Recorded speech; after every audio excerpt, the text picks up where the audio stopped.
Hello friend, मैं Alka Kushwaha career plus YouTube channel में आपका स्वागत है। आज हम बात करेंगे डीएलएड सेकंड सेमेस्टर के मैथ विषय पर। ये जितने भी क्वेश्चन हैं किसी न किसी पेपर में आए हुए हैं। अब हम पहले क्वेश्चन पर बात कर रहे हैं। सबसे छोटी पूर्ण संख्या लिखिए। अब पूर्ण संख्याएं क्या होती हैं?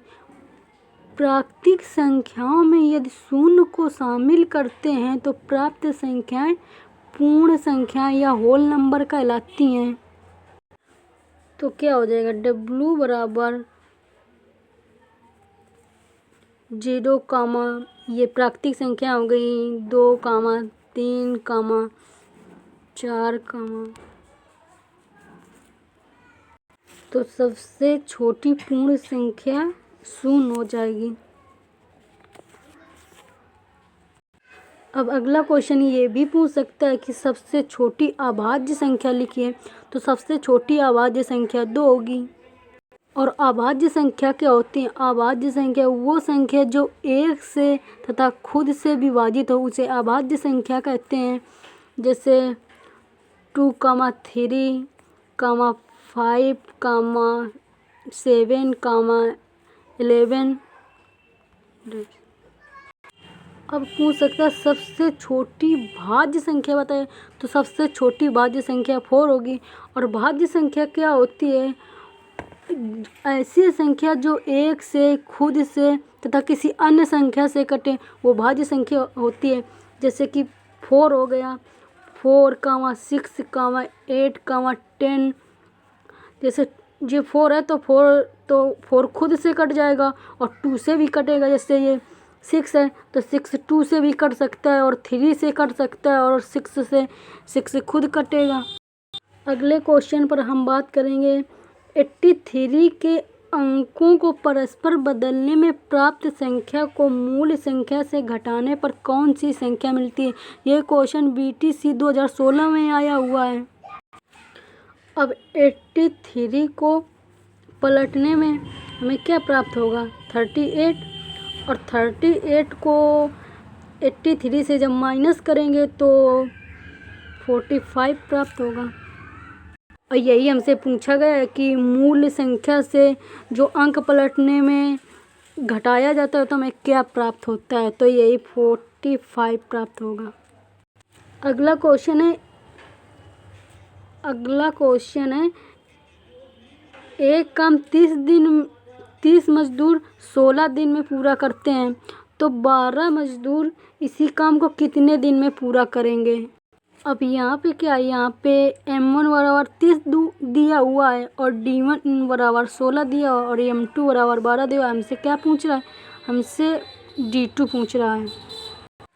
तो यहाँ पे ये हो जाएगा M1 D1 बराबर M2 D2। तो यहाँ पे 30 × 16 करेंगे इक्वल टू 12 × D2 करेंगे और D2 पूछ रहा है तो D2 को इधर कर देंगे और 30 × 16 अपान 12 करेंगे। अब इसको 2 से काटा तो ये 2 से काटेंगे तो 6 बार में कट जाएगा और इसको भी काटेंगे 2 से तो ये 8 बार में कटेगा और इसको काटेंगे फिर से 2 से तो ये 4 बार में कटेगा और इसको काटेंगे तो 3 बार कटेगा और फिर 3 से इसको 30 को काटेंगे तो 10 बार में कटेगा और 10 का फिर इसमें 4 में मल्टीपल कर देंगे तो D2 आ जाएगा। तो D2 कितना आया? 14 डेज हो जाएगा। अगला क्वेश्चन है एक कक्षा की लंबाई 11 मीटर, चौड़ाई 8 मीटर और ऊंचाई 5 मीटर है। कक्ष की चारों दीवारों का क्षेत्रफल ज्ञात कीजिए। तो चारों दीवारों का क्षेत्रफल के लिए सूत्र होता है 2 लंबाई प्लस चौड़ाई गुणे ऊंचाई। तो यहाँ पे ये 2 यही रहेगा और लंबाई हमारी 11 दी हुई है और चौड़ाई 8 दी हुई है, ऊंचाई 5 दी है। तो इसको यही रखेंगे, 11 और 8 को जोड़ देंगे तो 19 हो जाएगा और फिर 5 का मल्टीपल करेंगे। इसके बाद में ये 38 आ जाएगा और 8 में 5 का मल्टीपल करेंगे तो फिर इसके बाद में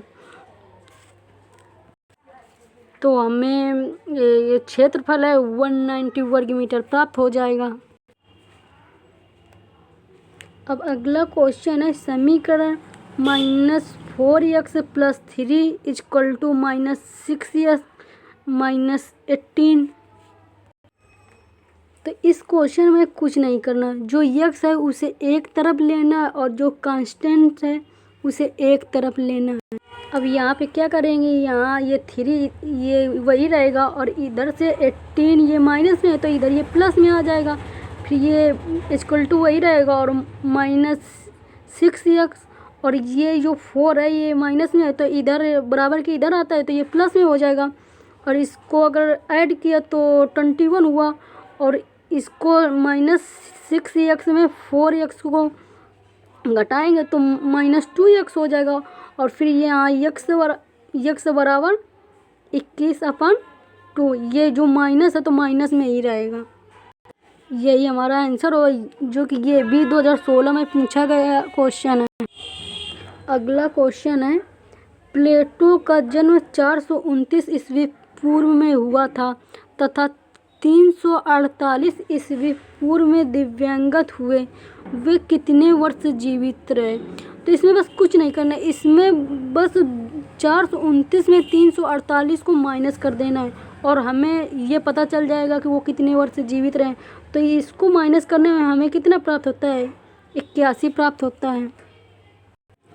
अगला क्वेश्चन है -4/9 का गुणात्मक प्रतिलोम बताइए। ये क्वेश्चन ज़रूर पूछता है, बीटीसी में ये क्वेश्चन तो बिल्कुल पूछता ही है हर बार। और गुणात्मक प्रतिलोम पूछता तो क्या करते हैं, चिन्ह परिवर्तित नहीं करते, केवल संख्या पलटते हैं।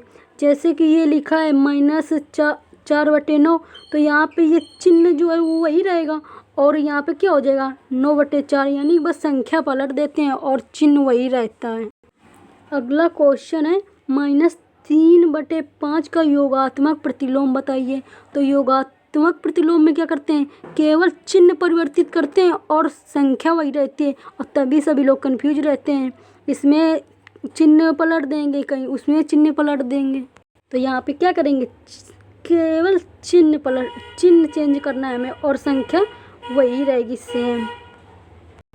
अगला क्वेश्चन है दो संख्याओं का योग 24 है जिनमें से एक संख्या दूसरी संख्या की दोगुनी है, तो संख्या बताइए। अब यहाँ हमें करना क्या है, माना पहली संख्या बराबर x और दूसरी संख्या बराबर 2x, तो यहाँ पे हमें जो बोला गया है शर्त के अनुसार कि दोगुनी है, तो दोगुनी है तो यहाँ पर क्या करेंगे x + 2x = 24 और 24 अब इसको ऐड करेंगे तो 3x हुआ और 3x = 24 और x बराबर 24/3, तो इसको अगर इससे काटेंगे कितनी बार में कटेगा, 8 बार में कटेगा।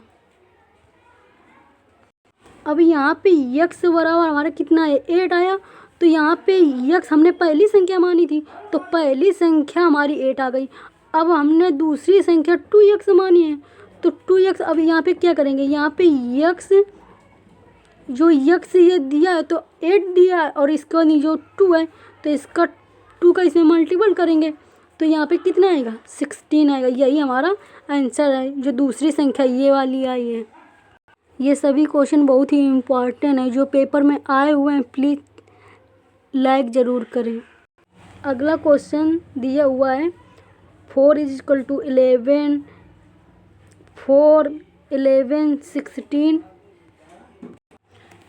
15, 12, 5, 7, 9, 10 की मध्यिका ज्ञात कीजिए। तो यहाँ पे क्या करना है, यहाँ पे मध्यिका ज्ञात करना है हमें और हमें क्या करना है, सबसे पहले आरोही क्रम में करना है। बहुत लोग से भूल जाते हैं और आरोही क्रम में नहीं करते हैं, जिससे कि हमारा क्वेश्चन गलत हो जाता है। अब हम यहाँ पे क्या करेंगे, यहाँ पे आरोही क्रम में कर लिया। आरोही क्रम में करने के बाद में हमें संख्या ऐड करते हैं, तो संख्या ऐड करने पर हमारा कितना है, यहाँ संख्या ऐड करने पर हमारा 9 आया, जो कि विषम संख्या ऑड नंबर है।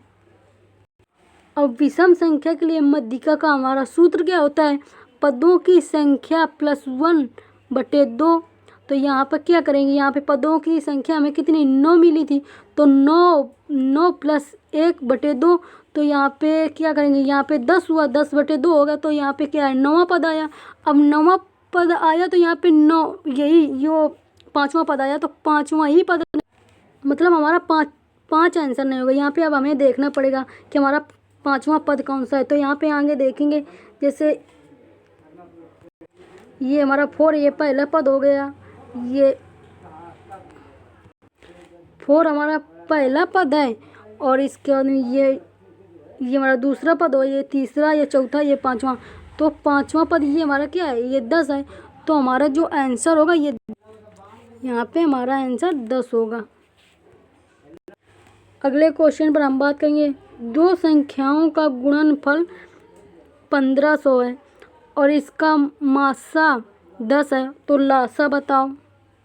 ये क्वेश्चन 2015 में आया हुआ है। यहाँ पे सूत्र क्या होता है, पहली संख्या गुणे दूसरी संख्या बराबर एलसीएम गुणे एचसीएफ।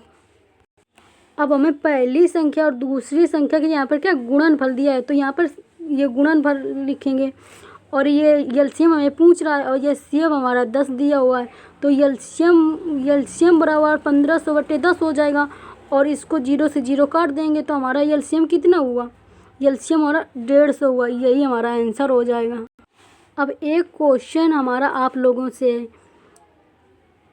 100 और 110 के बीच की अभाज्य संख्या ज्ञात कीजिए। तो आप लोग हमें कमेंट सेक्शन में कमेंट करके बताएंगे कि वो अभाज्य संख्या कितनी होंगी और कौन कौन सी होंगी। प्लीज़ वीडियो को लाइक करें और चैनल को सब्सक्राइब करें।